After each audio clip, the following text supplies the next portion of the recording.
ಗಂಗಾ ಜೈನರು. ಎಲ್ಲ ಧ್ಯಾನ ಬಂಧುಗಳಿಗೆ, ಆತ್ಮ ಬಂಧುಗಳಿಗೆ ಅನಂತ ಕೋಟಿ ಕೋಟಿ ಪ್ರಣಾಮಗಳು.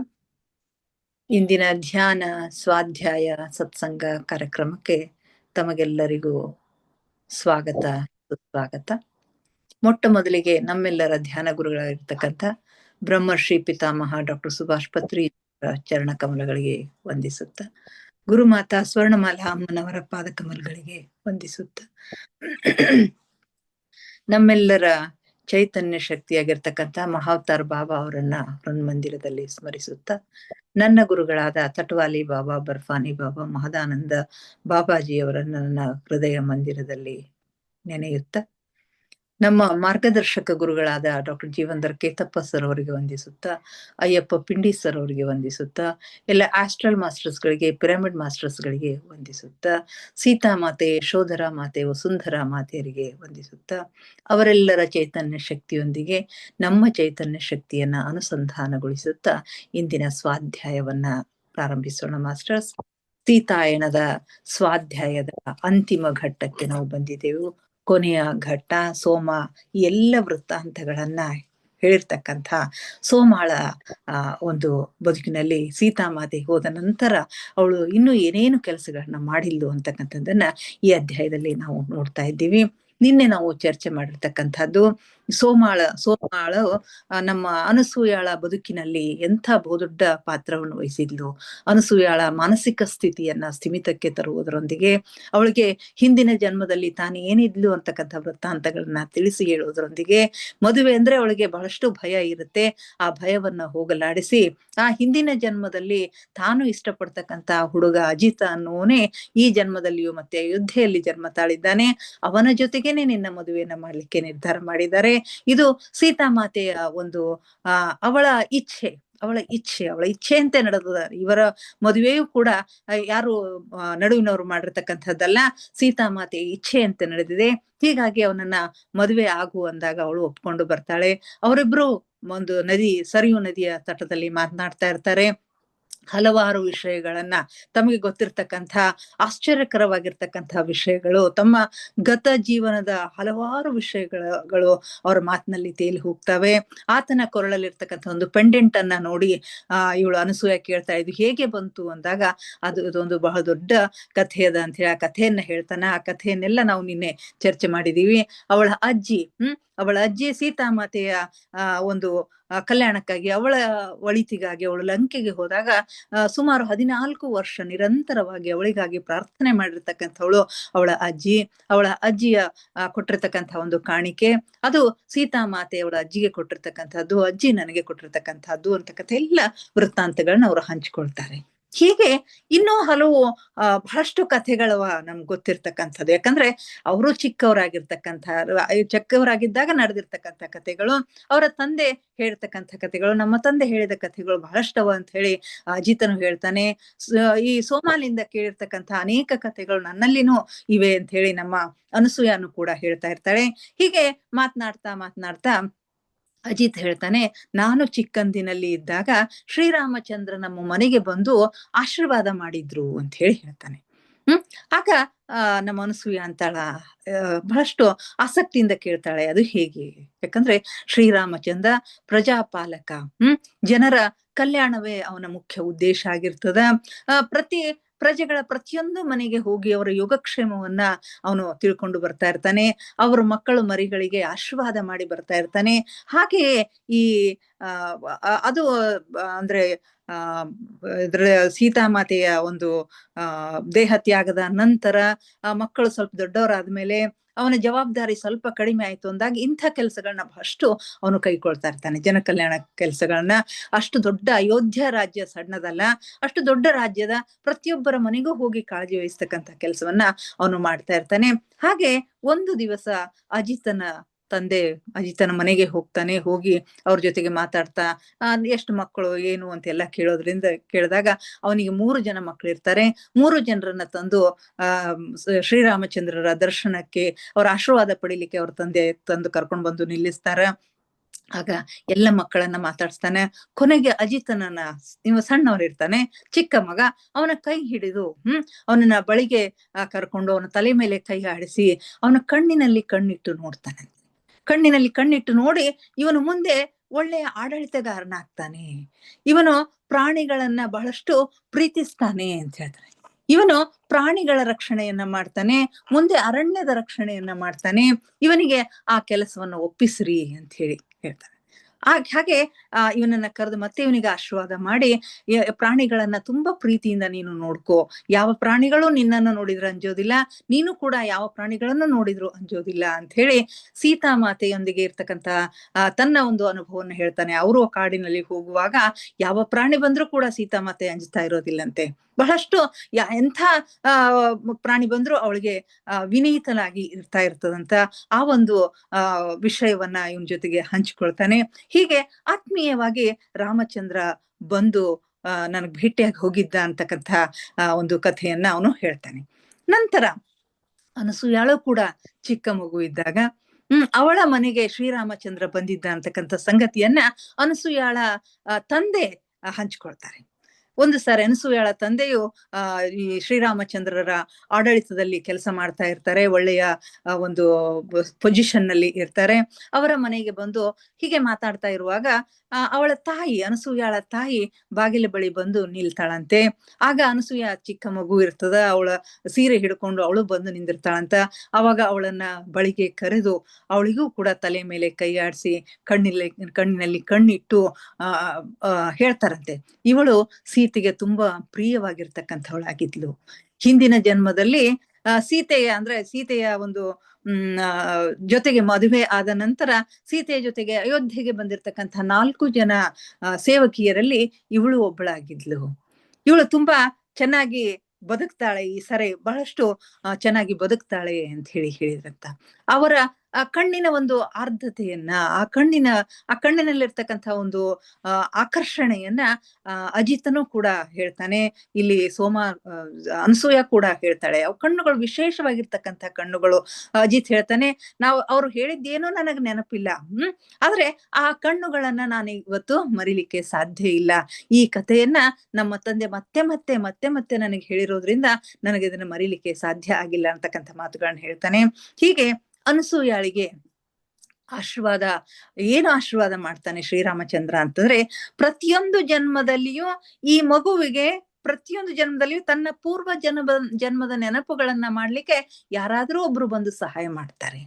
ಈ ಮಗು ಎಷ್ಟು ಜನ್ಮವನ್ನ ತಗೊಂಡ್ರು ಕೂಡ ಪ್ರತಿಯೊಂದು ಜನ್ಮದಲ್ಲಿಯೂ ಅವಳಿಗೆ ಯಾರಾದ್ರೂ ಒಬ್ಬರ ಸಹಾಯ ಸಿಕ್ಕು ಅವಳ ಪೂರ್ವ ಜನ್ಮದ ನೆನಪುಗಳು ಅವಳಿಗೆ ಲಭಿಸ್ತಾವೆ ಅಂತಕ್ಕಂಥ ಆಶೀರ್ವಾದವನ್ನ ಮಾಡ್ತಾರೆ. ಬಹುಶಃ ಆ ಆಶೀರ್ವಾದ ನಮ್ಮ ಈ ದೇನಾ ಮೇರಿಯಂಗೆ ಸಿಕ್ಕಿದೆ ಅಂತ ಈಗ ಅನಿಸುತ್ತೆ. ಈ ಪುಸ್ತಕದ ಲೇಖಕಿ ನಮ್ಮ ಮೀನಾಕ್ಷಿಯ, ತ್ರೇತಾಯುಗದ ಮೀನಾಕ್ಷಿ, ಈ ಯುಗದ ಒಂದು ದೇನಾ ಮೇರಿಯಂ ಆಗಿ ದೂರದ ಅಮೆರಿಕಾದಲ್ಲಿ ಜನಿಸಿರ್ತಕ್ಕಂಥ ಅವರಿಗೆ ಎಲ್ಲಿ ನೋಡಿ, ಅಮೆರಿಕಾ ಎಲ್ಲಿ, ಭಾರತ ಎಲ್ಲಿ, ಏನೋ ಒಂದು ಶಕ್ತಿ, ಏನೋ ಒಂದು ಆಕರ್ಷಣೆ ಅವಳನ್ನ ಎಳೆದುಕೊಂಡು ಭಾರತಕ್ಕೆ ತರುತ್ತೆ. ಅದು ಉತ್ತರ ಭಾರತದ ಆ ಪ್ರವಾಸಿ ತಾಣಗಳಿಗೆ, ತೀರ್ಥಕ್ಷೇತ್ರಗಳಿಗೆ, ಅಯೋಧ್ಯೆಗೆ, ವೈಷ್ಣೋದೇವಿಗೆ, ಜಮ್ಮು ಕಾಶ್ಮೀರದ ದೇವಸ್ಥಾನಗಳಿಗೆ ಅವಳನ್ನ ಕರ್ಕೊಂಡು ಬಂದು ಪೂರ್ವ ಜನ್ಮದ ವೃತ್ತಾಂತಗಳನ್ನೆಲ್ಲ ತಿಳಿಸಿ ಹೇಳೋದ್ರಿಂದ ಅವಳು ಅವುಗಳನ್ನ ಅನುಭವಿಸಿ ಅವುಗಳನ್ನ ಈ ಪುಸ್ತಕದ ರೂಪದಲ್ಲಿ ಬರೆದು ನಮಗೆ ಪ್ರಸ್ತುತಪಡಿಸಿರೋದನ್ನ ನಾವು ಕಾಣ್ತಾ ಇದ್ವಿ. ಇದು ಬಹುಶಃ ಶ್ರೀರಾಮಚಂದ್ರನ ಆಶೀರ್ವಾದ ಫಲ ಅಂತ ಹೇಳಿ ನಾವು ಹೇಳಬಹುದು ಅಂತ. ಹೀಗೆ ಹಲವಾರು ವೃತ್ತಾಂತಗಳನ್ನ ಅವರು ಹಂಚ್ಕೊಳ್ತಾ ಇರ್ತಾರೆ. ಮುಂದೆ ಅವರು ಮದುವೆ ಆಗ್ತಾರೆ, ಮದುವೆಯಾಗಿ ಸುಖ ಸಂಸಾರವನ್ನ ನಡೆಸ್ತಾರೆ. ಆತ ಅಜಿತ ರಾಜ್ಯದ ಆಡಳಿತದಲ್ಲಿ ಒಳ್ಳೆಯ ಸ್ಥಾನದಲ್ಲಿ ಇರ್ತಾನೆ. 4 ಜನ ಹೆಣ್ಣು ಮಕ್ಕಳು ಅವ್ರಿಗೆ ಹುಟ್ಟುತ್ತಾರೆ. ಅತ್ಯಂತ ಸಮೃದ್ಧವಾಗಿರ್ತಕ್ಕಂಥ ಒಂದು ಬಾಳು. ಎಲ್ಲ ಹೆಣ್ಣು ಮಕ್ಕಳಿಗೂ ಒಳ್ಳೆಯ ಸಂಬಂಧವನ್ನ ಕೊಟ್ಟು ಮದುವೆನೂ ಕೂಡ ಮಾಡಿರ್ತಾರೆ. ತುಂಬಾ ಸುಖಿ ಸಂಸಾರ ಅವ್ರದ್ದಿರುತ್ತೆ. ಹಾಗಾದ್ರೂ ಕೂಡ ಅವ್ರಿಬ್ಬರಿಗೂ ಯಾವಾಗಾದ್ರೂ ಸಮಯ ಸಿಕ್ಕಾಗ ಈ ಎಲ್ಲ ಘಟನೆಗಳನ್ನ ಮತ್ತೆ ಮತ್ತೆ ಅವರು ನೆನಪು ಮಾಡ್ಕೊಳ್ತಾ ಇರ್ತಾರೆ. ಹೀಗೆ ಯಾವುದೋ ಒಂದು ವಿಷಯವನ್ನ ಹೇಳುವಾಗ ಈ ವಿಷಯ ನಿನಗೆ ಹೇಗ್ ಗೊತ್ತಾಯ್ತು ಅಂತ ಹೇಳಿ ಅಜಿತ ಅನಸೂಯೆಗೆ ಕೇಳಿದಾಗ, ಈ ವಿಷಯವನ್ನ ನನಗೆ ಸೋಮ ಹೇಳಿದ್ದಾಳೆ ಅಂತಕ್ಕಂಥ ಮಾತನ್ನ ಹೇಳ್ತಾಳೆ. ಆ ಸೋಮ ಯಾರು ಅಂತ ಅವ್ನು ಕೇಳ್ತಾನೆ. ಆ ಸೋಮ ಸೀತಾಮಾತೆಯ ಜೊತೆಗೆ ಇರ್ತಕ್ಕಂಥ ಅವಳ ಸೇವಕಿನಿಯಾಗಿದ್ದಾಳೆ. ಅವಳ ಬಳಿ ಹೋಗಿದ್ದು, ತಾನು ಏನು ಸಮಸ್ಯೆಯಿಂದ ಬಳಲ್ತಾ ಇದ್ಲು, ಅಲ್ಲಿ ಹೋದಾಗ ಯಾವ್ಯಾವ ಕಥೆಗಳನ್ನೆಲ್ಲ ಹೇಳಿದ್ಲು ಅಂತಕ್ಕಂಥ ಎಲ್ಲ ವೃತ್ತಾಂತಗಳನ್ನ ಅವಳು ಹಂಚ್ಕೊಳ್ತಾಳೆ. ಆಗ ಅಜಿತ್ ಹೇಳ್ತಾನೆ, ನಾನು ಅವಳನ್ನ ಭೇಟಿ ಆಗ್ಬೇಕಲ್ಲ. ನಾನು ಖಂಡಿತವಾಗಿ ಅವಳನ್ನ ಭೇಟಿ ಆಗ್ಲಿಕ್ಕೆ ಬೇಕು ಅಂತ ಹೇಳಿ ಅಂದಾಗ, ನನ್ನ ತಂದೆಗೆ ಹೇಳಿ ವ್ಯವಸ್ಥೆ ಮಾಡ್ತೀನಿ ಅಂತ ಹೇಳಿ ಅನಸೂಯ ಬರ್ತಾಳೆ. ಬಂದು ತಂದೆಯ ಮುಂದೆ ಹೇಳ್ತಾನೆ. ತಂದೆಗೂ ಕೂಡ ಇವರಿಬ್ರು ಮದುವೆಗೆ ಒಪ್ಕೊಂಡಿರೋದು ಬಹಳಷ್ಟು ಸಂತೋಷ ಆಗ್ತದ. ತಂದೆಯ ಮೇಲೆ ಇರ್ತಕ್ಕಂತಹ ಅಸಮಾಧಾನಗಳು, ನಮ್ಮ ಅನಸೂಯಗೆ ಸ್ವಲ್ಪ ಅಸಮಾಧಾನ ಮೊದಲಿರುತ್ತೆ, ಆ ಎಲ್ಲ ಅಸಮಾಧಾನಗಳು ಈಗ ಹೋಗ್ಬಿಡ್ತಾವು. ಹೀಗಾಗಿ ತಂದೆಗೆ ಇನ್ನೊಂದು ಸಾರಿ ನಮಗೆ ಸೋಮಾಳ ಭೇಟಿಯನ್ನ ಮಾಡಿಸ್ಬೇಕು ಅಂತಂದಾಗ, ಅವರ ತಂದೆಯೂ ಕೂಡ ನಾನು ಕೂಡ ಅವಳ ಭೇಟಿಗೆ ಬರ್ಬೇಕು ಅಂತ ಹೇಳಿ ತುಂಬಾ ಆಸಕ್ತಿ ನನಗೂ ಇದೆ, ನಾನು ಬರ್ತೀನಿ ಅಂತ ಹೇಳಿ ಅವರು ಒಂದು ಹಲವಾರು ಸಾರಿ ಹೋಗ್ಲಿಕ್ಕೆ ಯೋಜನೆಯನ್ನ ಹಾಕೋತಾರೆ. ಏನೇನೋ ಕಾರಣದಿಂದ ಅವ್ರಿಗೆ ಹೋಗ್ಲಿಕ್ಕೆ ಆಗೋದಿಲ್ಲ. ಸುಮಾರು 2-3 ಸಾರಿ ಹೀಗೆ ಕ್ಯಾನ್ಸಲ್ ಆಗುತ್ತೆ. ನಂತರ ಒಂದು ಸಾರಿ ಕೊನೆಗೆ ಒಂದು ದಿನ ಎಲ್ಲರೂ ಹೋಗ್ಲಿಕ್ಕೆ ಸಿದ್ಧರಾಗ್ತಾರೆ. ಹೋಗಬೇಕಾದ್ರೆ ಇನ್ನೇನು ಸ್ವಲ್ಪ ಹೊತ್ತಿಗೆ ಅವಳ ಆಶ್ರಮ ತಲುಪ್ತೇವೆ, ಸ್ವಲ್ಪ ಹೊತ್ತಿಗೆ ಅವಳ ಆಶ್ರಮಕ್ಕೆ ಹೋಗ್ತೀವಿ ಅನ್ನುವಷ್ಟರಲ್ಲಿನೇ ಅವ್ರ ಎದುರು ಒಬ್ಬ ವ್ಯಕ್ತಿ ಬರ್ತಾನಂತೆ. ಬಂದು ಹೇಳ್ತಾನೆ, ಅರೆ ನೀವು ಸೋಮಾಳ ಭೇಟಿ ಮಾಡ್ಲಿಕ್ಕೆ ಹೋಗ್ತಾ ಇದ್ದೀರಾ ಅಂತ ಹೇಳಿ. ಹೌದು ಅಂತಂದಾಗ ಅವಳು ತನ್ನ ಮನೆಗೆ ಹೊರಟು ಹೋದ್ಲು ಅಂತ ಹೇಳಿ ಹೇಳ್ತಾರಂತೆ. ಇವ್ರಿಗೇನು ಅರ್ಥ ಆಗೋದಿಲ್ಲ. ಸೋಮ ಅವಳ ಮನೆಗೆ ಹೊರಟು ಹೋದ್ಲು ಅಂದ್ರೆ ಏನು? ಸೋಮ ಮಿಥಿಲಿಗೆ ಹೋದ್ಲಾ ಅಂತ ಹೇಳ್ತಾರೆ. ಅವಳು ಯಾಕಂದ್ರೆ ಇಷ್ಟು ಸುಲಭವಾಗಿ ಒಬ್ಬಳೇ ಹೋಗ್ತಕ್ಕಂಥ ಒಂದು ದೇಹ ಸ್ಥಿತಿನೂ ಅವಳದಿಲ್ಲ, ತುಂಬಾ ಮುಪ್ಪಾಗಿರುತ್ತೆ, ವಯಸ್ಸಾಗಿರುತ್ತೆ. ಹೀಗಾಗಿ ಮಿಥಿಲಿಗೆ ಹೋದ್ಲಾ ಅಂದಾಗ, ಇಲ್ಲ ಇಲ್ಲ, ನಾವೆಲ್ಲರೂ ಎಲ್ಲಿಂದ ಬಂದಿದ್ದೇವೋ ಅದೇ ಊರಿಗೆ, ಎಲ್ಲಿಂದ ಹೋಗ್ಬೇಕೋ ಅಲ್ಲಿಗೆ ಅವಳು ಹೋಗಿದ್ದಾಳೆ. ನಾವೆಲ್ಲರೂ ಎಲ್ಲಿಂದ ಬಂದಿದ್ದೇವೋ ಅಲ್ಲಿಗೆ ಹೋಗ್ತೇವೆ, ಅದೇ ನಮ್ಮ ಮನೆ. ಅವಳು ದೇಹ ಬಿಟ್ಟು ತನ್ನ ಶಾಶ್ವತ ಮನೆಗೆ ಹೋಗಿದ್ದಾಳೆ, ಉನ್ನತ ಲೋಕದ ಮನೆಗೆ ಹೋಗಿದ್ದಾಳೆ, ಉನ್ನತ ಲೋಕಕ್ಕೆ ಪ್ರಯಾಣಿಸಿದ್ದಾಳೆ ಅಂತಕ್ಕಂಥ ಮಾತನ್ನ ಆ ವ್ಯಕ್ತಿ ಹೇಳ್ತಾನೆ. ಇದನ್ನ ಕೇಳಿ ಎಲ್ಲರಿಗೂ ತುಂಬಾ ದುಃಖ ಆಗ್ತದ. ಅನಸೂಯಾಗಂತೂ ಬಹಳಷ್ಟು ದುಃಖ ಆಗ್ತದ. ಅಯ್ಯೋ, ಸೋಮ ಹೋಗಿಬಿಟ್ಲೆ, ಅವಳಿಗೆ ಇನ್ನೂ ಏನೇನೋ ಕೇಳ್ಬೇಕಂತಿತ್ತು, ಏನೇನೋ ಪ್ರಶ್ನೆಗಳನ್ನ ಕೇಳ್ಬೇಕಿತ್ತು, ಎಷ್ಟೆಷ್ಟೋ ಪ್ರಶ್ನೆಗಳನ್ನ ನಾನು ಕೇಳ್ಬೇಕಾಗಿತ್ತು ಅಂತಕ್ಕಂಥ ಮಾತ ಅನ್ಕೋತ ಅವಳು ತುಂಬಾ ಗೋಳಾಡ್ತಾಳೆ. ಆಗ ಅನಸೂಯಾಳ ತಾಯಿ ಕೇಳ್ತಾಳೆ ಆ ಮನುಷ್ಯನಿಗೆ, ನಿಮಗೆ ಈ ವಿಷಯ ಯಾರು ಹೇಳಿದ್ರು? ಸೋಮ ದೇಹ ತ್ಯಾಗ ಮಾಡಿದ್ಲು ಅಂತ ಹೇಳಿ ಈ ವಿಷಯವನ್ನ ಯಾರು ಹೇಳಿದ್ರು ಅಂತಂದಾಗ, ಅವ್ರು ಹೇಳ್ತಾರೆ, ನಾನು ಸೋಮನನ್ನ ಹುಡುಕೊಂಡು ಅವಳ ಕುಟೀರದ ಕಡೆಗೆ ಹೋಗ್ತಾ ಇದ್ದೆ. ಆಗ ಇಬ್ಬರು ಸುಂದರ ಸ್ತ್ರೀಯರು ರಾಜ ಪೋಷಾಕಿನಲ್ಲಿ ಅತ್ಯಂತ ಸುಂದರವಾಗಿರ್ತಕ್ಕಂಥ ಇಬ್ಬರು ಸ್ತ್ರೀಯರು ನನಗೆ ಭೇಟಿ ಆಗ್ತಾರ. ಅವರು ರಾಜ ಪೋಷಾಕ್ನಲ್ಲಿ ಬಂದಿದ್ದರು. ಅವರು ಸೋಮ ಅಲ್ಲಿಲ್ಲ, ನಾನು ಅವಳನ್ನು ಕರೆದುಕೊಂಡು ಹೋಗ್ತಾ ಇದ್ದೇನೆ ಅಂತ ಹೇಳ್ತಾರೆ. ಆದರೆ ಇವನು ಪೂರ್ತಿಯಾಗಿ ಕೇಳಿಸ್ಕೊಳ್ಳೋದಿಲ್ಲ. ಸೋಮಾಳನ್ನ ನೋಡ್ಬೇಕು ಅಂತಕ್ಕಂಥ ಭರದಲ್ಲಿ ಹಾಗೇನೆ ಮುಂದೆ ಸೋಮಾಳನ್ನ ಹುಡುಕೊಂಡು ಹೋಗ್ತಾನಂತೆ. ಅವಳ ಕುಟೀರದಲ್ಲಿ ನೋಡ್ತಾನೆ, ಅವಳ ನಿರ್ಜೀವ ದೇಹ ಇರುತ್ತಂತೆ. ಆಗ ಅವನಿಗೆ ಹೊಳಿತದ, ಎದುರು ಭೇಟಿಯಾಗಿರ್ತಕ್ಕಂಥ ಸ್ತ್ರೀಯರು ಮತ್ಯಾರೂ ಅಲ್ಲ, ಸೀತಾಮಾತೆ ಮತ್ತು ಸೋಮ, ನನ್ನ ತಾಯಿ, ನನ್ನ ಮಾತೆ. ಸೋಮಾನೆ ಸೀತಾಮಾತೆನೆ ಬಂದು ಸೋಮನನ್ನ ಕರೆದುಕೊಂಡು ಹೋಗ್ತಾ ಇದ್ದಾಳೆ ಅಂತಕ್ಕಂಥ ಸಂಗತಿ ನನಗೆ ಆಮೇಲೆ ಹೊಳೀತು ಅಂತ ಹೇಳಿ, ಅವರ ಗುರುತನ್ನ ನಾನು ಹಿಡೀಲಿಲ್ಲ, ನನ್ನ ಎದುರೇ ಬಂದು ಹೇಳಿದ್ರು ಕೂಡ ಅವರ ಗುರುತನ್ನ ನಾನು ಹಿಡೀಲಿಲ್ಲ ಅಂತ ಹೇಳಿ ಆ ಮನುಷ್ಯ ಹೇಳಿ ಹೋಗ್ಬಿಡ್ತಾನಂತೆ. ಇಷ್ಟೆಲ್ಲವೂ ಅವಸರದಲ್ಲಿ ಇವ್ರಿಗೂ ಏನೋ ಗೊತ್ತಾಗಂಗಿಲ್ಲ, ಇದು ಏನ್ ನಡೀತಾ ಇದೆ, ಯಾರೇನ್ ಹೇಳ್ತಾ ಇದ್ದಾರೆ ಅನ್ನೋದು ಅವ್ರಿಗೂ ಕೂಡ ಗೊತ್ತಾಗೋದಿಲ್ಲ. ಅವಸರದಲ್ಲಿ ಎಲ್ಲ ನಡೆದು ಹೋಗ್ತಾ ಇರತ್ತೆ. ಆಗ ಅನಸೂಯ ಆಘಾತಕ್ಕೆ ಒಳಗಾಗ್ತಾಳೆ. ಆಗ ಅನಸೂಯಾಳ ತಾಯಿಗೆ ಏನೋ ಹೊಳೆದಂಗಾಗತ್ತೆ. ಆ ವ್ಯಕ್ತಿ ಎಲ್ಲಿ ಹೋದ ನೋಡ್ರಿ, ಹುಡುಕ್ರಿ, ಇಲ್ಲೆಲ್ಲಿರದ ನೋಡ್ರಿ ಅಂತ ಹೇಳಿ. ಆಗ ಅಜಿತ್ ಹೋಗಿ ನೋಡ್ತಾನೆ, ಎಲ್ಲೂ ಸಿಗೋದಿಲ್ಲ, ಎಲ್ಲೂ ಇಲ್ಲ ಅಂತಂದಾಗ, ಬಹುಶಃ ಆ ವ್ಯಕ್ತಿ ಯಾರು ಅನ್ನೋದು ನನಗೆ ಗೊತ್ತಾಗ್ತಾ ಇದೆ. ಆ ವ್ಯಕ್ತಿ ಹನುಮಂತನೇ ಇದ್ದಾನೆ. ಸೀತಾಮಾತೆ ನಿಮಗಾಗಿ ಕಳಿಸಿಕೊಟ್ಟಿದ್ದಾಳೆ, ಹನುಮಂತ ಇದ್ದಾನೆ. ಅನಸೂಯಗೆ ಹೇಳ್ತಾಳೆ, ನಿನಗೆ ನೆನಪಿದೆಯಾ ಅನಸೂಯ, ಒಂದು ದಿನ ಕುಟೀರದಲ್ಲಿದ್ದಾಗ ನಮಗೆಲ್ಲರಿಗೂ ಹಣ್ಣನ್ನ ತಂದು ಹಂಚಿದ್ರು ಅಂತ ಹೇಳಿ. ಆಗ ಆ ವ್ಯಕ್ತಿನೇ ಈ ವ್ಯಕ್ತಿ ಇದ್ದಾನೆ. ಈಗ ಸೀತಾಮಾತೆನೆ ನಿಮಗೆ ಅವನನ್ನ ಕಳಿಸಿಕೊಟ್ಟಿದ್ದಾಳೆ, ನಿಮಗೆ ಆಶೀರ್ವಾದ ಮಾಡ್ಲಿಕ್ಕೆ, ನಿಮ್ಮ ಹೊಸ ಬದುಕಿಗೆ ಆಶೀರ್ವಾದ ಮಾಡಿ ಹೋಗ್ಲಿಕ್ಕೆ ಸೀತಾಮಾತೆನೆ ಕಳಿಸಿದ್ದಾಳೆ ಅಂತಕ್ಕಂಥ ಮಾತನ್ನ ಅನಸೂಯಾಳ ತಾಯಿ ಹೇಳ್ತಾಳೆ. ಆಗ ಎಲ್ಲ ನಡೆದು ಹೋಗ್ಬಿಡುತ್ತೆ. ಶ್ರೀರಾಮ ಚಂದ್ರ ಶ್ರೀರಾಮಚಂದ್ರನ ಭಕ್ತನಾಗಿರ್ತಕ್ಕಂಥ ಹನುಮಂತನ ಒಂದು ಆಶೀರ್ವಾದ ನಿಮಗೆ ಸಿಕ್ಕಿದೆ, ನೀವು ಸುಖವಾಗಿ ಬಾಳ್ತೀರಿ ಅಂತಕ್ಕಂಥ ಮಾತುಗಳನ್ನ ಹೇಳ್ತಾರೆ. ಇದೆಲ್ಲವನ್ನ ಕೇಳಿದಾಗ ಅನಸೂಯಾಗ ಬಹಳಷ್ಟು ದುಃಖ ಆಗ್ತದ, ಅವಳು ತುಂಬಾ ಕಷ್ಟಪಡ್ತಾಳೆ. ಆದ್ರೆ ಎಲ್ಲವೂ ಆ ತಾಯಿಯ ಮಾತೆಯ ಇಚ್ಛೆ ಅಂತ ಹೇಳಿ ಅಜಿತನ ಜೊತೆಗೆ ಮದುವೆಯಾಗಿ ಎಲ್ಲ 4 ಹೆಣ್ಣು ಮಕ್ಕಳ ತಾಯಿಯಾಗಿ ಸುಖವಾಗಿ ಇರ್ತಾಳೆ. ಎಲ್ಲ ಹೆಣ್ಣು ಮಕ್ಕಳು ಮದುವೆ ಆಗ್ತದ, ಅವರು ಸುಖವಾಗಿರ್ತಾರೆ. ಒಂದಿಷ್ಟು ದಿನಗಳು ಕಳೆದ ನಂತರ ಅವಳ ಗಂಡನೂ ಕೂಡ ದೇಹ ತ್ಯಾಗ ಮಾಡ್ತಾನಂತೆ. ಹೀಗೆ ಒಂದು ದಿನ ಅನಸೂಯಾಗೂ ಕೂಡ ವಯಸ್ಸಾಗಿರತ್ತೆ. ಅವಳು ಸರಿಯೋ ನದಿ ದಂಡೆಗೆ ಬಂದು ಕೂಡ್ತಾಳಂತೆ.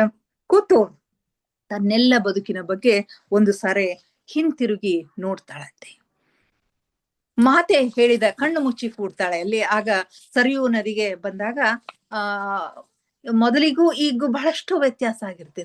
ಸರಿಯೂ ನದಿ ತೀರದಲ್ಲಿ ಬಹಳಷ್ಟು ಬೆಳವಣಿಗೆ ಆಗಿರುತ್ತೆ. ಸಾಕಷ್ಟು ನಾವಿಕರು ಇರ್ತಾರೆ, ಮಾರಾಟಗಾರರು ಇರ್ತಾರೆ, ಸಾಕಷ್ಟು ವ್ಯಾಪಾರ ವ್ಯವಹಾರಗಳಲ್ಲಿ ನಡೀತಾ ಇರ್ತವೆ. ಜನಜಂಗುಳಿಯಿಂದ ಆ ಸರಿಯೂ ನದಿ ತೀರ ತುಂಬಿ ಹೋಗಿರ್ತದ. ಅಂಥದ್ರಲ್ಲಿ ಒಂದು ಪ್ರಶಾಂತ ಸ್ಥಳವನ್ನ ಆಯ್ಕೆ ಮಾಡ್ತಾಳೆ. ಅಲ್ಲಿ ಒಂದು ಗಿಡದ ಬುಡಕ್ಕೆ ಬೆನ್ನನ್ನ ಆಲಿಸಿ ಕಣ್ಣು ಮುಚ್ಚಿ ಕೂಡ್ತಾಳಂತೆ. ಅವಳ ಮನಸ್ಸು ಸೋಮಾಳ ಗುಡಿಸಲಿನ ಅಲ್ಲಿ ಅಂದು ರಾತ್ರಿ ಮಲಗಿದಾಗ ಮಾತೆ ಹೇಳಿದ ಮಾತುಗಳು ನೆನಪಾಗ್ತಾವು. ಸೀತಾ ಮಾತೆ ಹೇಳಿರ್ತಕ್ಕಂಥ ಮಾತುಗಳು. ಸೋಮಾಳ ಗುಡಿಸಲಿನಲ್ಲಿ ಇವಳು ಮಲ್ಕೊಂಡಿದ್ದಾಗ ಸೀತಾ ಮಾತೆ ಹೇಳಿರ್ತಕ್ಕಂಥ ಮಾತುಗಳು ಅವಳಿಗೆ ನೆನಪಾಗ್ತಾವು. ಏನು ಅಂತಂದ್ರೆ, ಹೊಸ ಸಮಾಜವನ್ನು ನಿರ್ಮಿಸಲು ನನಗೆ ಸಹಾಯ ಮಾಡಬೇಕೆಂದು ಅವಳು ಕೇಳಿರ್ತಾಳೆ.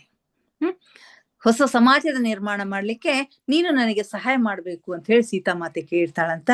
ಆಗ ಮಾತೆ ಹೇಳಿದ ಮಾತು, ನಾನೇನು ಮಾಡದೆ ಇಲ್ಲಿ ತನಕ, ಮಾತೆ ಹೇಳಿದ ಮಾತನ್ನ ನಡೆಸ್ಕೊಡ್ಲಿಕ್ಕೆ ನನಗೆ ಸಾಧ್ಯ ಆಯ್ತೋ ಇಲ್ವೋ ಅಂತಕ್ಕಂಥದ್ದು. ನಾನೇನು ಮಾಡಿದೆ? ನಾನು ಕೇವಲ ಮಾತೆ ನಿನ್ನನ್ನ ನಾನು ಪ್ರೀತಿಸಿದ್ದೇನೆ, ನನ್ನ ಗಂಡ ಮಕ್ಕಳನ್ನ ನಾನು ಪ್ರೀತಿಸಿದ್ದೇನೆ, ಸಮಾಜವನ್ನ ನಿರ್ಮಿಸ್ಲಿಕ್ಕೆ ನಾನು ನಿನಗೆ ಯಾವ ರೀತಿ ಸಹಾಯ ಮಾಡಿದೆ ಅನ್ನೋದು ನನಗೂ ಗೊತ್ತಾಗ್ತಾ ಇಲ್ಲ ಅಂತ ಹೇಳಿ ನನ್ನ ಗಂಡ ಮಕ್ಕಳನ್ನ ಪ್ರೀತಿಸಿನಿ, ಅಗತ್ಯವಿದ್ದ ಕಡೆಗೆ ಸಹಾಯವನ್ನ ಮಾಡ್ತಕ್ಕಂಥ ಒಂದು ಪ್ರಯತ್ನವನ್ನ ಮಾಡಿದೀನಿ, ಇಷ್ಟನ್ನ ಬಿಟ್ಟು ನಾನೇನು ಮಾಡ್ಲಿಲ್ಲಲ್ಲ ಅಂತ ಹೇಳಿ ಅವಳ ಮನಸ್ಸಿನೊಳಗ ಅನ್ಕೋತಾಳ. ಆಗ ಸೀತಾ ಮಾತೆ ಹೇಳ್ತಾಳ, ಇಲ್ಲ, ನಾನ್ ಹೇಳಿರೋದು ಅಷ್ಟೇ. ನೀನು ನಿನ್ನ ಬದುಕನ್ನ ಪ್ರೀತಿಸು, ನಿನ್ನ ಗಂಡ ಮಕ್ಕಳನ್ನ ಪ್ರೀತಿಸು, ನಿನ್ನ ಸಮೀಪದವರನ್ನ ಪ್ರೀತಿಸು ಅಂತ ಹೇಳಿದೆ. ಅದಕ್ಕಿಂತ ಹೆಚ್ಚಿನದನ್ನ ನಾನು ಏನು ಹೇಳಿಲ್ಲ. ನೀನು ನಾನು ಹೇಳಿದ ಎಲ್ಲ ಕೆಲಸಗಳನ್ನ ಮಾಡಿದೀಯಾ ಅಂತ ಹೇಳಿ ಅವಳಿಗೆ ಸಂತೋಷದಿಂದ ಆಶೀರ್ವಾದ ಮಾಡ್ತಾಳಂತೆ. ಹೀಗೆ ಅನಸೂಯ ಆ ನೀರಿನ ಅಲೆಗಳನ್ನ ನೋಡ್ತಾ ನೋಡ್ತಾ ತನ್ನ ಉಸಿರಾಟದ ಗತಿಯನ್ನ ಅವಳು ನಿಲ್ಲಿಸಿಬಿಟ್ಲು ಅಂತಕ್ಕಂಥ ಮಾತುಗಳಿಗೆ ಈ ಒಂದು ಅಧ್ಯಾಯವನ್ನ ಅಂತ್ಯ ಮಾಡಿದ್ದಾರೆ.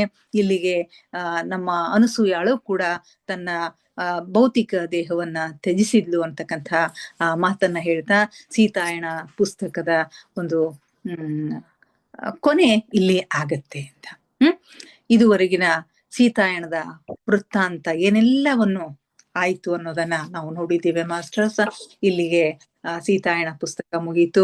ಇನ್ನು ಸಾಧ್ಯವಾದರೆ ನಾಳೆ ಇನ್ನು ಒಂದು ಸಾರಾಂಶ ಇಡಿಯಾಗಿ ಈ ಸೀತಾಯಣ ನಮಗೆ ಏನು ತಿಳಿಸಿಕೊಡ್ತದ ಅನ್ನೋದನ್ನ ಇನ್ನೊಂದು ಕ್ಲಾಸ್ ತಗೋಬೇಕು ಅಂತ ಹೇಳಿ ಅನ್ಕೊಂಡಿದ್ದೀನಿ. ನಾಳೆ ಅದನ್ನ ಮಾಡ್ತೀನಿ. ಸೊ ಅಲ್ಲಿವರೆಗೆ ಇವತ್ತಿನ ಒಂದು ಸ್ವಾಧ್ಯಾಯವನ್ನ ಮುಗಿಸೋಣ ಮಾಸ್ಟರ್ಸ್. ಧ್ಯಾನಕ್ಕೆ ಸಿದ್ಧರಾಗಿ ಯಾವುದಾದ್ರೂ ಸ್ಥಿರ ಸುಖಾಸನದಲ್ಲಿ ಕುಳಿತುಕೊಳ್ಳಿ.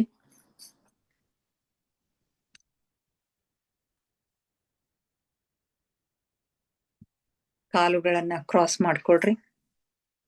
ಕೈ ಬೆರಳುಗಳನ್ನ ಒಂದ್ರೊಳಗೊಂದು ಸೇರಿಸಿಕೊಳ್ರಿ. ಕನ್ನಡಕ ತೆಗೆಯಿರಿ. ಕಣ್ಣುಗಳನ್ನ ನಿಧಾನವಾಗಿ ಮುಚ್ಚಿ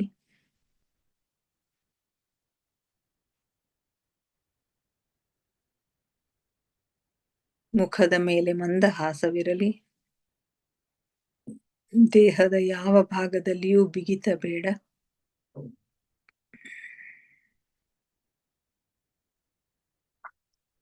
ರಿಲ್ಯಾಕ್ಸ್ ರಿಲ್ಯಾಕ್ಸ್ ರಿಲ್ಯಾಕ್ಸ್ ಪ್ಲೀಸ್.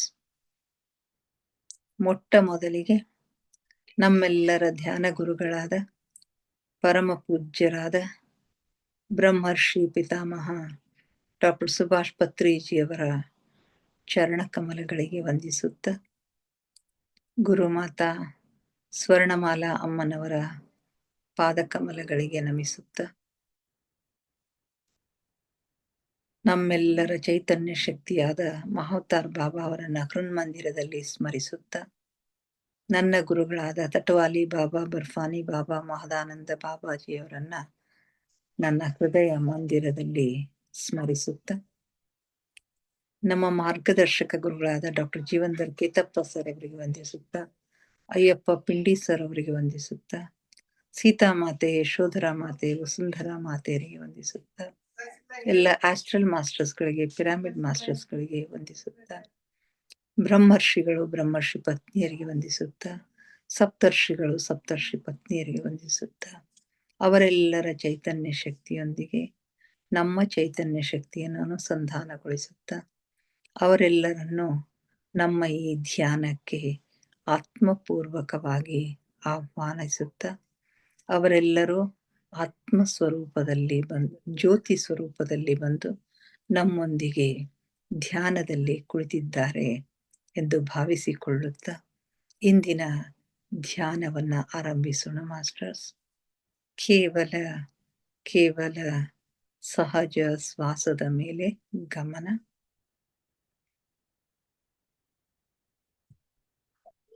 ಪ್ರಕೃತಿ ಸಹಜವಾದ ಉಸಿರಾಟವಿರಲಿ ಮಾಸ್ಟರ್ಸ್. ಒಳ ಹೋಗುವ ಉಸಿರು, ಹೊರಬರುವ ಉಸಿರನ್ನೇ ನಿರಂತರವಾಗಿ ಏಕಧಾರೆಯಾಗಿ ಗಮನಿಸಿ ಮಾಸ್ಟರ್ಸ್.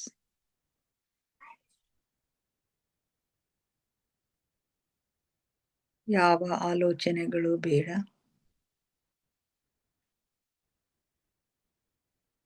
ಆಲೋಚನೆಗಳು ಬಂದರೆ ಅವುಗಳನ್ನು ಬದಿಗೊತ್ತಿ ಮತ್ತೆ ಉಸಿರಾಟದ ಮೇಲೆ ಗಮನ ಹರಿಸಿ ಮಾಸ್ಟರ್ಸ್.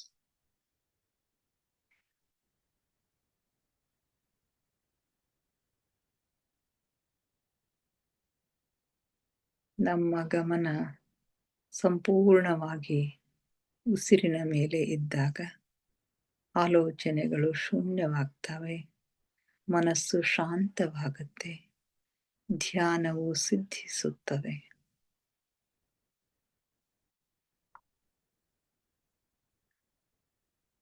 ಉಚ್ಛ್ವಾಸ ನಿಶ್ವಾಸದ ಮಧ್ಯದ ಬಿಂದು, ಅದುವೇ ಧ್ಯಾನ ಬಿಂದು, ಅದುವೇ ಶೂನ್ಯ ಬಿಂದು, ಅದುವೇ ನಮ್ಮ ಒಳ ಜಗತ್ತಿನ ಕೀಲಿಕೈ.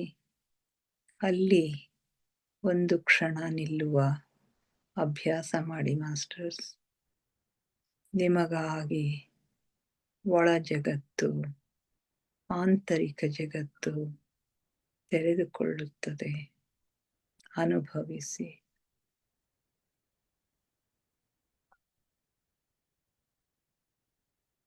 ಆಲಿಸಿ ಆಲಿಸಿ ಸೂಕ್ಷ್ಮ ಸ್ವರಗಳನ್ನು, ಸೂಕ್ಷ್ಮ ನಾದಗಳನ್ನು ಆಲಿಸಿ. ನಿಮ್ಮ ರಕ್ತ ಪರಿಚಲನೆಯನ್ನು ಗಮನಿಸಿ, ನಿಮ್ಮ ಹೃದಯದ ಬಡಿತವನ್ನು ಗಮನಿಸಿ, ಉಸಿರಾಟದ ಏರಿಳಿತಗಳನ್ನು ಗಮನಿಸಿ, ಉಸಿರಿನ ಬಿಸಿ ತಂಪನ್ನು ಗಮನಿಸಿ. ಕನಿಷ್ಠ ಜೀರುಂಡೆಯ ನಾದವನ್ನು ಗಮನಿಸಿ, ಘಂಟಾನಾದವನ್ನು ಗಮನಿಸಿ, ಓಂಕಾರ ನಾದವನ್ನು ಗಮನಿಸಿ. ನೀವೆಷ್ಟು ಸೂಕ್ಷ್ಮಗಳನ್ನು ಗಮನಿಸಲು ಸಮರ್ಥರಾಗುವಿರೋ ಅಷ್ಟು ಸೂಕ್ಷ್ಮ ಲೋಕದ ಆಗುಹೋಗುಗಳು ನಿಮ್ಮ ಗಮನಕ್ಕೆ ಬರುತ್ತವೆ ಮಾಸ್ಟರ್ಸ್.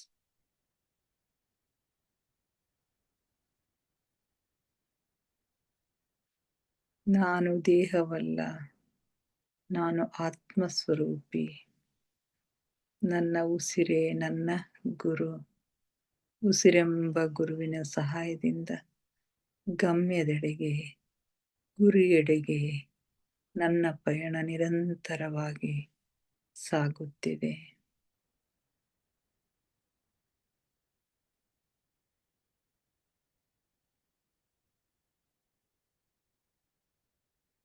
ಧ್ಯಾನ ಆಳವಾಗ್ತಾ ಇದೆ. ಉಸಿರು ನಿಧಾನವಾಗ್ತಾ ಇದೆ.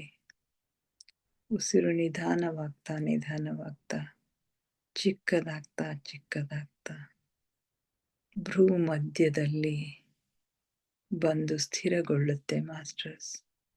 ಅಲ್ಲಿ ನಮ್ಮ ಆಜ್ಞಾ ಚಕ್ರ, ಥರ್ಡ್ ಐ ಆಕ್ಟಿವೇಟ್ ಆಗುತ್ತೆ. ಹಲವು ಬಣ್ಣಗಳು, ಹಲವು ವಿಷನ್ಗಳು ನಮಗೆ ಗೋಚರಿಸುತ್ತವೆ. ಗಮನಿಸಿ.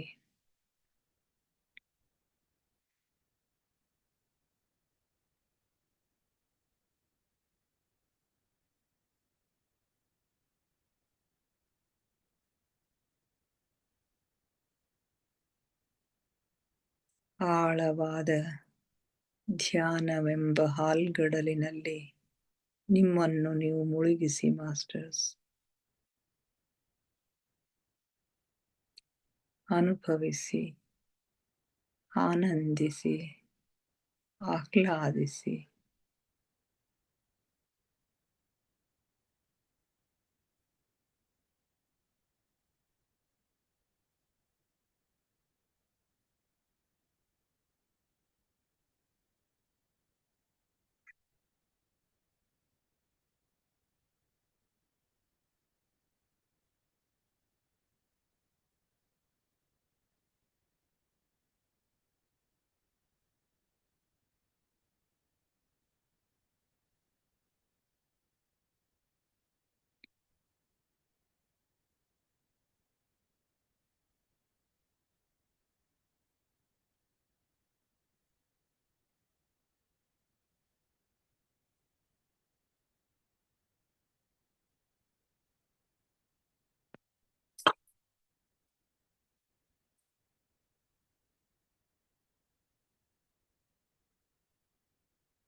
ಕೊನೆಯ 5 ನಿಮಿಷಗಳು ಮಾಸ್ಟರ್ಸ್.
ಕೊನೆ 2 ನಿಮಿಷಗಳು ಮಾಸ್ಟರ್ಸ್.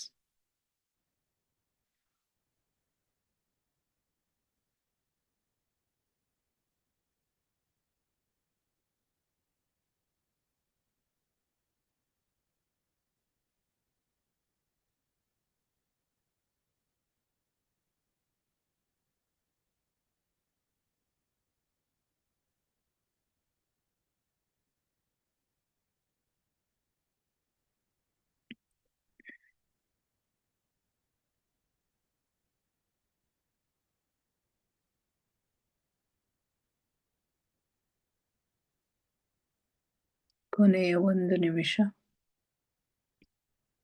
ನಿಧಾನವಾಗಿ ಧ್ಯಾನದಿಂದ ಹೊರಬರಲು ಪ್ರಯತ್ನಿಸಿ ಮಾಸ್ಟರ್ಸ್.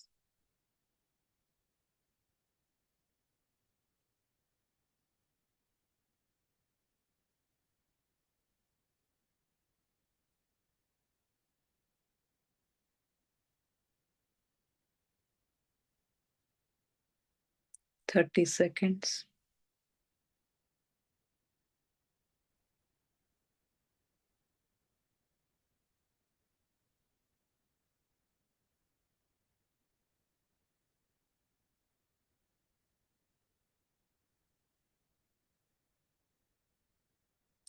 Ten seconds.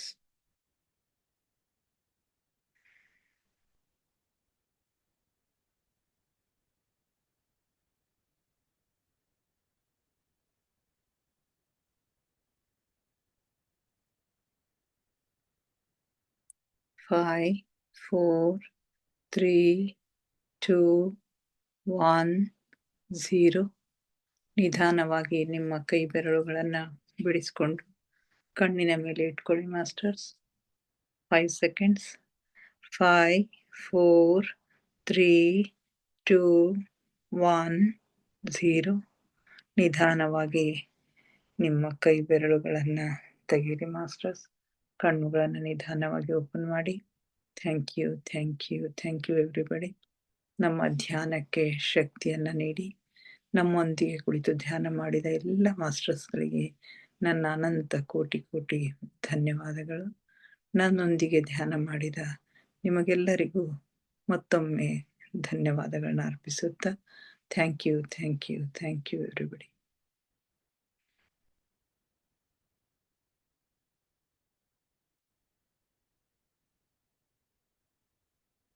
ಯಾರಾದ್ರೂ ಏನಾದ್ರು ಶೇರ್ ಮಾಡ್ಕೊಳ್ಳೋದಿದ್ರೆ ಮಾಡ್ಕೊಳ್ರಿ. ಇವತ್ತು ತುಂಬಾ ಚೆನ್ನಾಗ್ ಅನಿಸ್ತು. ಪಾಪ ಅದ್ ಕತೆ ಮುಗೀತಲ್ಲ, ಅದು ಸೀತಾಯಣ ಅವ್ರು ತೀರ್ಕೊಂಡಿದ್ ಬಹಳ ಬೇಜಾರ್ ಅನ್ನಿಸ್ತು ಮನ್ಸಿಗೆ. ಒಂಥರ ತುಂಬಾ ವಿಷಾದ ಅನ್ನಿಸ್ತಾ ಇದೆ. ಮೆಡಿಟೇಷನ್ ತುಂಬಾ ಚೆನ್ನಾಗಾಯ್ತು ನೋಡಿ. ಲಾಸ್ಟ್ 1 minute ಇದೆ ಅಂತ ಇದ್ರಲ್ಲ, ಅವಾಗ ಏನು ನನ್ಗ ಪೂರ್ತಿ ನನ್ ರೂಮ್ ಪೂರ್ತಿ ಬೆಳಕು ಬಂದ್ಬಿತ್ತು, ವೈಟ್ ಕಲರ್ ಬೆಳಕು. ಅದ್ರಿಂದ ಹೊರಗೆ ಬರಕ್ ಮನ್ಸ್ ಬರ್ತಿರ್ಲಿಲ್ಲ, ಅಷ್ಟು ಚೆನ್ನಾಗಾಯ್ತು. Thank you madam. ಒಳ್ಳೆ ಎಕ್ಸ್ಪೀರಿಯನ್ಸ್ ಮೇಡಮ್. ಒಂದ್ಸಲ ಓದ್ರಿ ಮೇಡಮ್, ಇನ್ ಮ್ಯಾಲ ಓದ್ರಿ ಒಂದ್ಸಲ ಪುಸ್ತಕ. ಹಾ ಮೇಡಮ್, ಇನ್ನೂ ಕೆಲವು ವಿಷಯಗಳವ ಇದ್ರೊಳಗ. ಇನ್ನ ಅವರೆಲ್ಲಾ ಕಥೆಗಳನ್ನೆಲ್ಲಾ ಹೇಳ್ಯಾರ, ಮತ್ತೆ ರಿಪೀಟ್ ಆಗ್ತಾವ ಅಂತ ಹೇಳಿ ಇದು ಮಾಡದೆ ನಾನು ಅಷ್ಟೇ. ತುಂಬಾ ಚೆನ್ನಾಗಿದೆ. Okay okay madam, thank you. ಮತ್ತೆ hello Ganga, hello. Hello Rika. ಹೇಳಮ್ಮ. ಅದೇ ಸೀತಾಯಣ ತುಂಬಾ ಚೆನ್ನಾಗಿತ್ತಪ್ಪ. ಎಲ್ಲ ಇವರೆಲ್ರು ದೇಹ ತ್ಯಾಗ ಮಾಡಿದ್ರಲ್ಲ, ಅದೇ ಇದಾಯ್ತು ಒಂಥರ. ಬಟ್ ಎಲ್ಲಾ ಚೆನ್ನಾಗಿತ್ತು. ವೃತ್ತಾಂತಗಳೆಲ್ಲ ಗೊತ್ತಾಗ್ಬಿಡ್ತಾವ ಅವ್ರಿಗೆ. ಅದೇ ಮೊದ್ಲಿನ ಇದ್ರೊಳಗೆ ಇರ್ತಾರಲ್ಲ, ಅಲ್ಲೇ ತಗೊಳ್ತಾ ಇರ್ತಾರೆ, ಎಲ್ಲ ಗೊತ್ತಾಗ್ತಾವ, ಖುಷಿ ಪಡ್ತಾವ. ಮತ್ ಎಲ್ಲಾ ಬರ್ತಾವ ಮತ್ತ. ಅವ್ರಿಗೆ ರಿಪೀಟ್ ಆಗ್ತಾವ ಅಂತ ಹೇಳಿ ನಾನು ಎಲ್ಲ ತಗೋಲಿಲ್ಲ. ಹೌದಲ್ರಿ, ತುಂಬಾ ಚೆನ್ನಾಗ್ ಅನಿಸ್ತು. ಧ್ಯಾನ ಎನರ್ಜಿ ಸಿಕ್ಕಾಪಟ್ಟೆ ಐತಿ ಇವತ್ತ. ಎಷ್ಟು ಎನರ್ಜಿ ಅಂತಂದ್ರೆ ನನ್ ಕಂಟ್ರೋಲ್ ಮಾಡ್ಕೊಳಕ್ ಆಗ್ಲಷ್ಟು ಎನರ್ಜಿ, ಫುಲ್ ಬಹಳ ಎನರ್ಜಿ ಇತ್ರಿ ಇವತ್ತ. ಆಮೇಲೆ ಅದೇ ಹಿಂಗ್ ಪ್ರಕಾಶಮಾನವಾದ ಬೆಳಕು ಕಾಣಿಸ್ತು. ಕಾಣಿಸಿದಾಯ್ತು. ಹ್ಮ್. ಆಮೇಲೆ ಬಸವಣ್ಣವ್ರು ಕಾಣಿಸ್ಕೊಂಡ್ರು ನೋಡಕ್ಕ, ಬಸವಣ್ಣನ ಮೂರ್ತಿ ಇರ್ತಲ್ಲ ಬಸವಣ್ಣ. ಅದೇ ಅದೇ. ಹ್ಮ್. ಅವ್ರು ಕಾಣಿಸಿದ್ರು. ಅದು ಎಲ್ಲಾರ್ದು ಇದೇ ಅಲ್ಲ, ತತ್ವ ಇರೋದು ಇದೆ. ಪ್ರೀತಿ, ಹ್ಞೂನ್ರಿ. ಸಮಾಜ ಪ್ರೀತಿ, ಪ್ರೀತಿಯನ್ನ ಕೊಡ್ರಿ, ಪ್ರೀತಿಯನ್ನ ಅದಲ್ಲ ನರಕ ಅದೇ ಒಳ್ಳೇದನ್ನೇ ಹೇಳ್ಕೊತ ಬಂದಿದ್ದಲ್ಲ ಬಸವಣ್ಣವ್ರು. ಮತ್ತ ಅವ್ರೊಬ್ರು ಇದನ್ನೇ ಅಲ್ಲ ಸಾಧಕರು. ಒಟ್ಟು ಅವ್ರು ನೆನೆಸ್ಕೊಂಡು ಇಲ್ಲ, ಬಸವಣ್ಣನ ನೆನಪೇ ನನಗೆ ಒಟ್ಟಿಲ್ಲ. ಒಮ್ಮೆ ಅವ್ರು ಇದು ಬಂದಾಗ ಬಸವಣ್ಣ ಬಂದ್ರಲ್ಲ ಅಂತಕ್ಕೆ ಅನ್ಕೊಂಡಿದಾಯ್ತು. ಆಮೇಲೆ ಏನೋ ಪುಸ್ತಕ ಓದ್ತಾ ಇದ್ದೆ, ಪುಸ್ತಕ ಓದ್ತಾ ಇದ್ದೆ.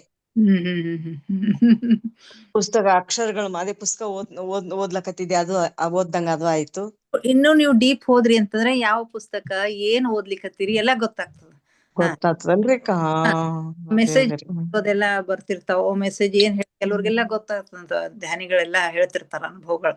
ಇನ್ನು ಹೋಗ್ಬೇಕು ನಾವು, ಇನ್ನ ಅಲ್ಲಿ ತನಕ ಹೋಗಿ ಡೀಪ್ ಹೋಗ್ಬೇಕ್ರಿ. ಅದ ಇಷ್ಟೇ ಅಲ್ಲ, ನಾವು ಮತ್ತೆ ಧ್ಯಾನ ನೀವ್ ಅಂದಂಗ 3:30 ಎದ್ದು ಕುಂತು ಧ್ಯಾನ ಮಾಡಿ.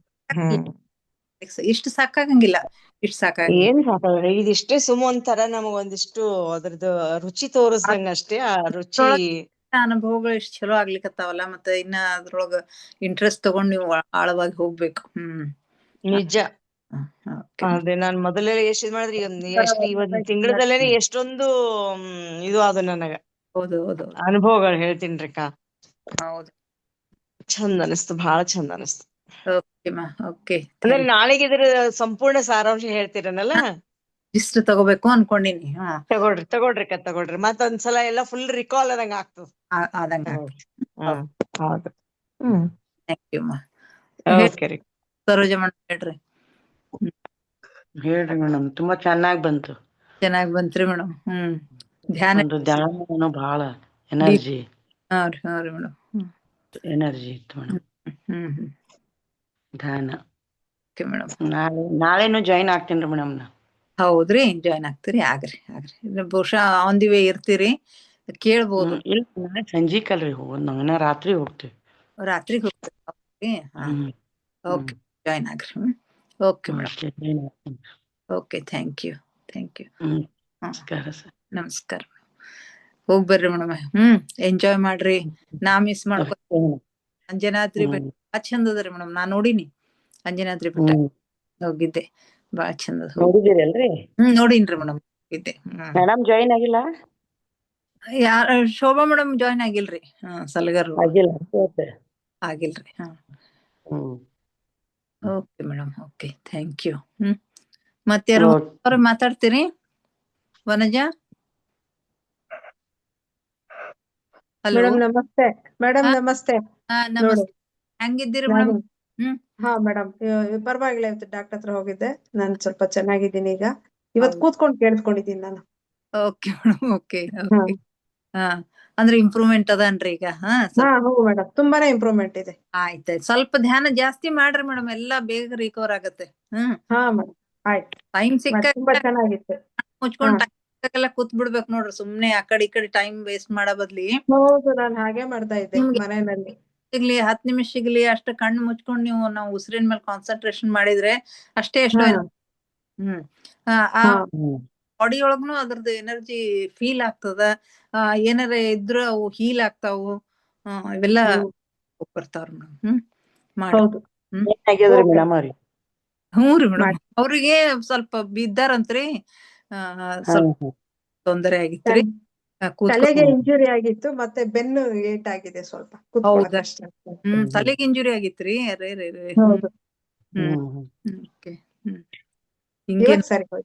Okay madam. Okay, thank you. ನಾಳೆ ಧ್ಯಾನ ಸ್ವಾಧ್ಯಾಯ ಸತ್ಸಂಗದೊಂದಿಗೆ ನಾಳೆ ಮತ್ತೆ ಭೇಟಿಯಾಗೋಣ. Thank you. ಓಕೆ, ಕಟ್ ಮಾಡ್ಲ್ರಿ? ಇನ್ನು 1 ನಿಮಿಷದ ಯಾರಾದ್ರೂ ಮತ್ತೆ? Thank you so much. Okay, thank you.